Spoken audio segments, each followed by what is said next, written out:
8:17 a.m., Central Mediterranean Sea. The morning sky above the Mediterranean was clear, too clear. 300 miles north of Libya, the USS Harry S. Truman Carrier Strike Group cut through calm waters at 24 knots. On the flight deck, crews prepared for another routine day of operations. At least that's what everyone believed, because far to the south, something was already unfolding, something that would place American and French pilots on the edge of a confrontation neither side had planned for. 8:21 a.m. Inside the Combined Air Operations Center in Naples, Italy, radar operators noticed unusual activity. Multiple aircraft had departed from a French-operated airbase supporting security missions over North Africa. At first, nothing seemed abnormal. Then the flight paths changed. The aircraft weren't heading toward their assigned patrol sectors. They were moving north, toward an area where American aircraft were already conducting surveillance operations. 8:24 a.m. Northern Libya, 32,000 feet above the Libyan coast, two U.S. Air Force F-35A Lightning IIs maintained a steady patrol pattern. Call signs Ghost 1, Ghost 2.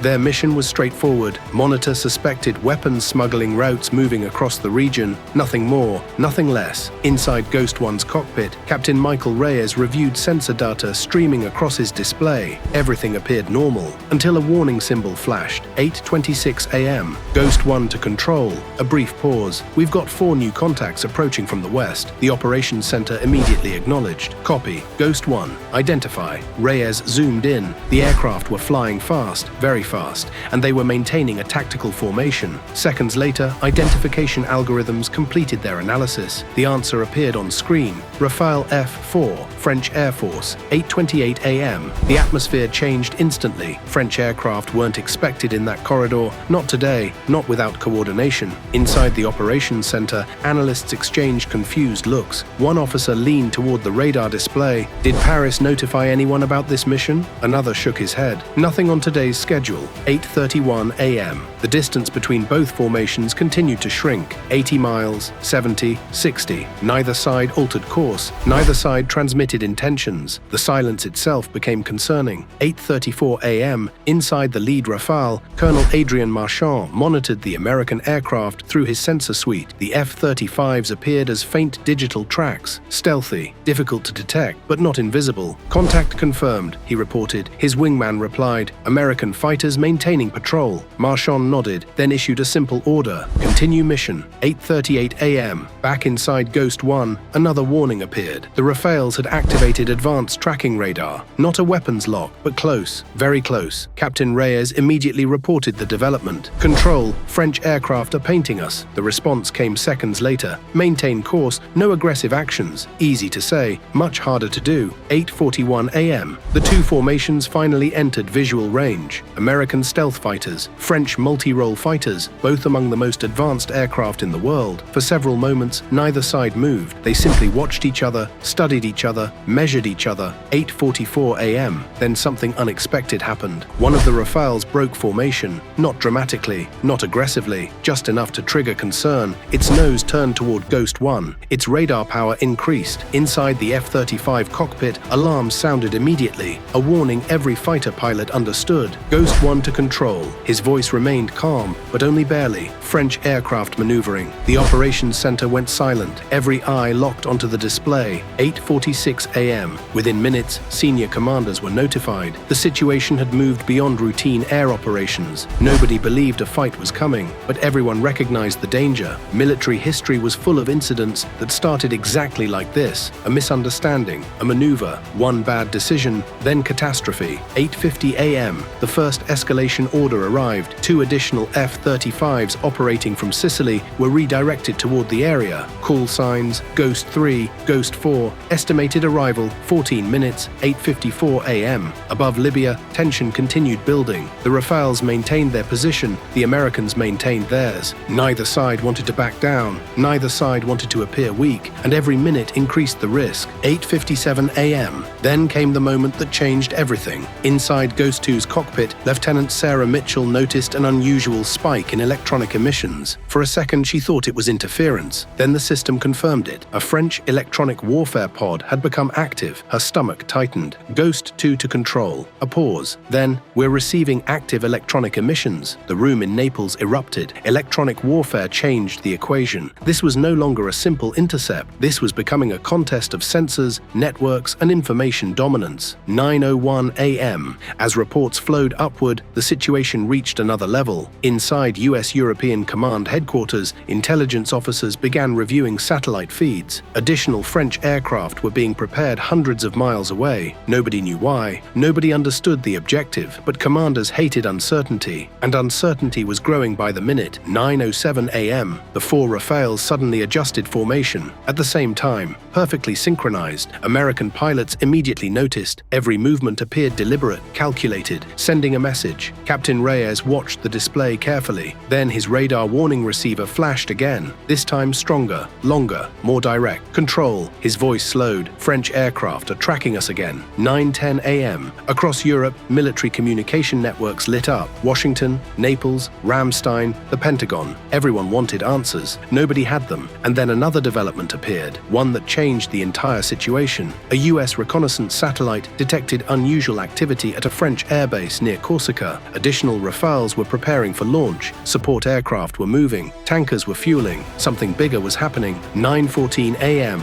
Above Libya, the distance between the fighters narrowed once more. 20 miles, 15, 10. Neither side blinked, neither side yielded. Then a warning appeared inside multiple American cockpits simultaneously. A warning nobody expected to see from an allied nation. Potential targeting radar detected. For a brief second, every pilot froze. The Mediterranean seemed to stop breathing, because what happened next would trigger emergency meetings inside NATO, force the United States to deploy additional stealth assets into the region, and bring American and French forces closer to a military crisis than anyone thought possible. Stay with us, because the next move changed everything.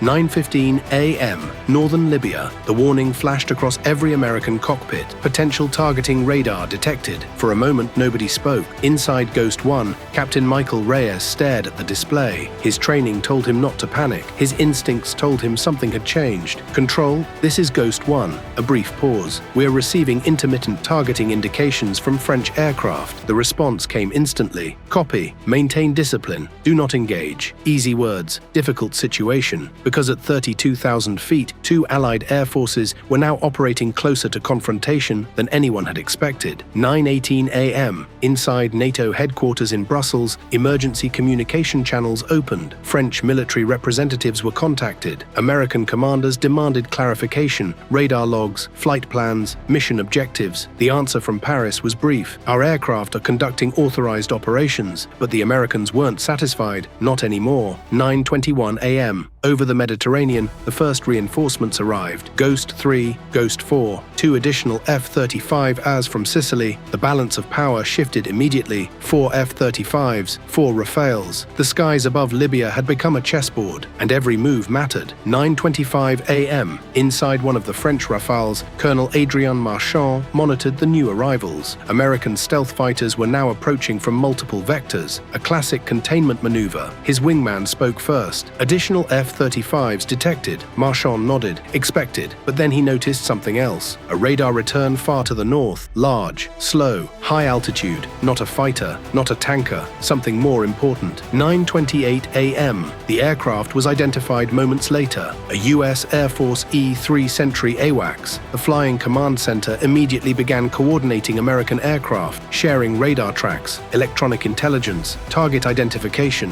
The Americans were building a complete picture of the battlefield, and they weren't stopping there. 9:34 a.m. Inside U.S. European Command headquarters, commanders authorized the next phase. Electronic warfare assets, cyber defense teams, additional surveillance platforms. Within minutes, a Navy EA-18G Growler launched from the USS Harry S. Truman, call sign Spectre 1. Its mission wasn't combat, its mission was dominance. 9:41 a.m. As Spectre 1 approached the area, electronic emissions began spreading across the battlespace. airspace. Invisible, powerful, relentless. French radar operators immediately noticed interference. Nothing severe, nothing destructive, just enough to remind everyone who had entered the fight. The electromagnetic spectrum had become a battlefield. 9:47 a.m. Then came another escalation.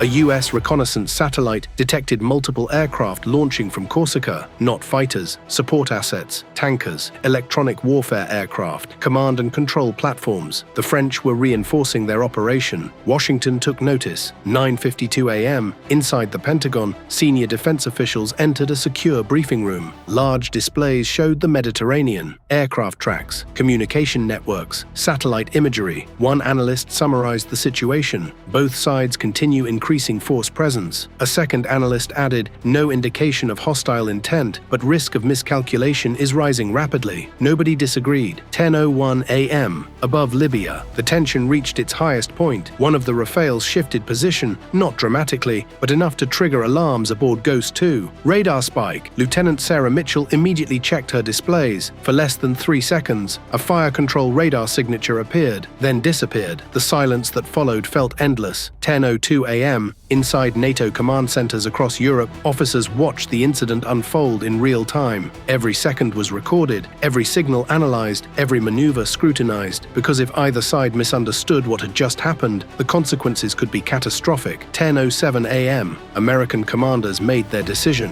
The F-35s would not retreat. They would maintain patrol, maintain presence, maintain control. No aggression, no provocation, no surrender of airspace. The message was clear. 10:12 a.m. Then something unexpected happened. French aircraft began reducing speed. Formation spacing widened. Radar emissions decreased. The first visible sign of de-escalation. Inside Ghost 1, Captain Reyes finally exhaled. For the first time in nearly 2 hours, the pressure was easing. 10:18 a.m. Behind the scenes, diplomatic channels were working at full speed. Washington, Paris, Brussels, Naples. Military officers exchanged data, flight recordings, sensor logs, communication transcripts. The goal wasn't victory. The goal was understanding, because both governments understood a dangerous truth. Neither side had wanted a confrontation, but both sides had drifted dangerously close to one. 10:31 a.m.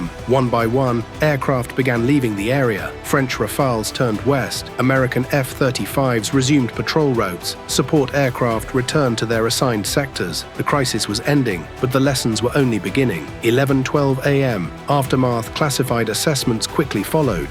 Military analysts reached several conclusions. The French Rafales had successfully challenged American stealth aircraft in a highly contested environment. The F-35s had demonstrated superior network integration and battlefield awareness. Electronic warfare systems on both sides had proven capable of influencing the air battle without firing a single shot. Most importantly, the incident exposed how quickly Allied operations could spiral toward crisis when communication failed. 12:04 p.m. Public statements soon followed. Washington praised the professionalism of all aircrews involved. Paris emphasized its commitment to NATO cooperation. Brussels called for improved coordination procedures. The official story was simple: routine military operations, professional conduct, no threat to regional stability. But inside classified briefing rooms, the language was very different. Analysts called it the Libyan airspace crisis, a moment when advanced fighters, electronic warfare systems, and strategic uncertainty combined to create one of the most dangerous military encounters between allies in years. By sunset, the skies above Libya were quiet again. The Rafales were gone. The F-35s were gone. The warnings had disappeared, but the memory remained. For the pilots involved, it would be impossible to forget. The radar tones, the electronic interference, the uncertainty, the realization that a single mistake could have changed history. Because modern warfare doesn't always begin with missiles. Sometimes it begins with a radar signal, a maneuver, a misunderstanding, and on that day above Libya, the world came dangerously close to finding out what happened next.